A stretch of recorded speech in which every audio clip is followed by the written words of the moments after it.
За өнөөдөр би та нартай өөрийгөө улам илүү олохыг хүсэж байгаа, өөрийгөө танихыг хүсэж байгаа, бусдыг илүү ойлгохыг хүсэж байгаа хүмүүстээ зориулаад нэг зөвлөгөө өгье гэж бодсон. Юу вэ гэвэл таны ингээд амьдралд сайхан тэгш сайхан санаа зовох зүйл байхгүй, аливаа амьсууд сайхан өрнөж явах үедээ та өлсөж, өвдөж ядарч үзээрэй гэж танд зөвлөмөр байна. Юу вэ гэхээр хүн өлсөх, өвдөх, ядрах нь мэдрэмжийг авсан хүн маш гой сэтгэлийн дотоод сэтгэл нь гэгэрдэг, уучлах, нэгүсэх, хайрлах, инрэх мэдрэмжүүд нь сэтгэлийн тэнхээнд илүү хөгжиж өгдөг. Ингэснээр таны сүнс улам чанартай болдог, улам ухаалаг болдог. Яагаад гэвэл өлсөж үдсэн хүн л маш их өлсөж байгаа хүнийг ойлгоно. Ядарч үдсэн хүн л ядралтай тэмцэж байгаа. Ядраач хамаагүй амьдралынхаа төлөө зүтгэж байгаа хүнийг ойлгоно. Өвдөж үдсэн хүн л өвчтөө хүнийг ойлгодог. Тэгэхээр энэ мэдрэмжүүдийг өөрөө мэдрээд өөр дээрээ туршиж үдсэн хүн бусдыг уучламаар, нэгүсмээр, тусалмаар, хайрламаар санагддаг. Та ингээд өвдөхгүй, ядрахгүй, өлсөхгүй яваадахаар бусдад айгүй хатуу ханддаг болдог, тий? Ойлгохгүй болдог, өвчлөлийг нь хуваалцмааргүй санагддаг. Энэ хүний өвдөж байгаа нь өөрийнх нь л буруу штэ гэж боддог. Хиний буруу гэдэг нь хинт чамаагүй эсрэгээрээ та түүнд ямар хандж гин, та бусдад ямар сэтгэлээр хандж гин, таны дотор нинжин сэтгэл, тэнгэрлэг тал байна уу гэдгийг шалгаж авах хэрэгтэй.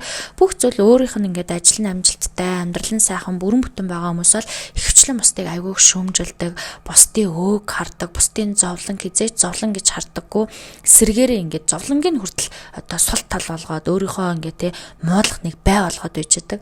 Тэгэхээр ингээд танд бол ингээд өвдөх, өлсөх, ядрах мэдрэмжүүд дутаад байгаа юм байна гэж ойлгож болно. Мөн та өөрийнхөө итгэлийг шалгах хэрэгтэй, өөрийнхөө дотоод тэнгэрлэг, гэрлийг асаах хэрэгтэй, бусдыг нэгүсч хайрлах хэрэгтэй.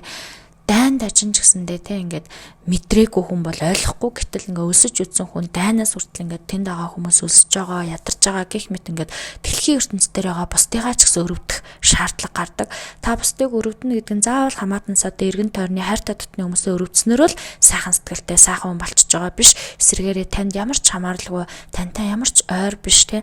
Танаас хол байдаг хүмүүсийг ч гэсэн өрөвдөж, хайрлаж, тэдгээр хүмүүсийг ч гэсэн хүний дотоод сүнсний бяд нэмэгддэг, хүч чадал нэмэгддэг, өөрийгөө улам илүү таньж ойлгодог.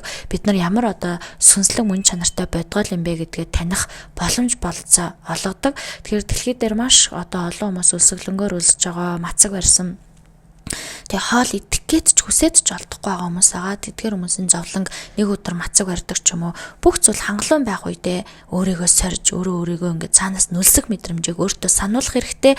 Ингэснээр хүн эгогоо бууруулж чаддаг. Би гэсэн хүслээ, те. Би гэсэн тэр бодлоо дарж чаддаг. Эгогоо тэнцвэржүүлж чаддаг.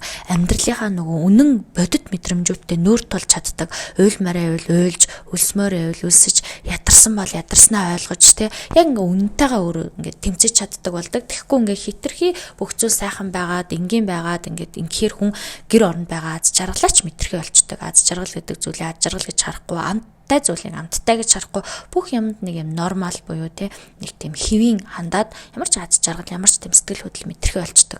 Та ийм байгаа бол тэнцвэрээ хадгалахын тулд өөрөө тэсэж сур. Бүх зүйл хоол байхад идэхгүй байж сур. Идмээр байсан ч хоол байхгүй гэдэг бол өөр, ингээд байсаар байхад төвчээд идэхгүй байна гэдэг бол өөр ухамсарын төвшин байхгүй юу. Тийм учраас өөрийнхөө ухамсарын төвшинг дээшээ болгохын тулд, өөрийнхөө сүнсний ойлголтыг нэмэхийн тулд, сүнсний хүч чадлаа илүү сайжруулахын тулд өрөвдөх, нэгүсэх, хайрлах, уучлах бодит сэтгэлийг төрүүлж сурахын тулд бол та өөртөө ядрах, өвдөх, өвчлөх мэдрэмжийг хүлээн зөвшөөрөх хэрэгтэй.